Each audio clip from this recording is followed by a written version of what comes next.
दीर्घ वर्षर व्यवधान पर सोरडा अंचलवासी स्वप्न पूरण होगाकू जाउछि। जिलार 40% गाँव में जलसेचनर सुविधा पहुँचब। गंजाम जिलार सोरडा जल संपद विभाग डाकबंगला ठारे पिपलपंका जलसेचन प्रकल्प विभाजन कार्यालय निर्माण पाई भित्ति प्रस्तर स्थापन होईछि।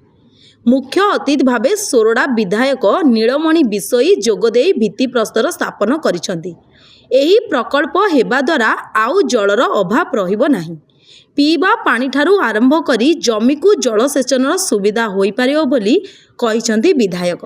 पिपलपंकार गोटे इरिगेशन प्रोजेक्ट होची मेगा प्रोजेक्ट से प्रोजेक्ट हेबा फल सोरडार इरिगेशन सिस्टम टाको 40% पानी जोगाई दिया जिवो। 60% जिलार किसी शहर को पीवा पानी में जोगाई दिया जिवो।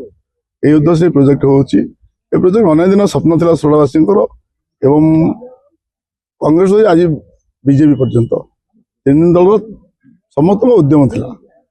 तो आज आम सरकार आसला सफल रूपायन में पहुंचा जाऊँगी। आम भी चेष्टा कर सफल अतिशीघ्र हम लोक मैंने जलसेचन जल पाइबे जमी पानी पाइबे 40% सिस्टम पीवा पानी बाहर को जीव।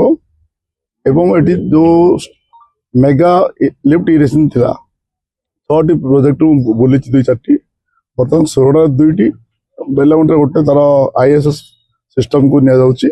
जहाँ पानी जमी को जीवन प्रोब्लेम हेबो नाही।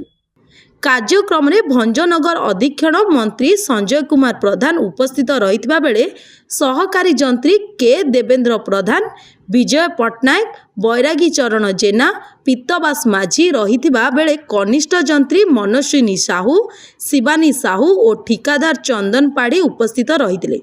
एथिरे विधायकों समर्थक जगदीश राजू, कालिया पात्र, जयराम पात्र बहु बीजेपी कर्मी उपस्थित रहितले। गंजाम सोरडारू नारायण डाकुआंक रिपोर्ट, पब्लिक मीडिया।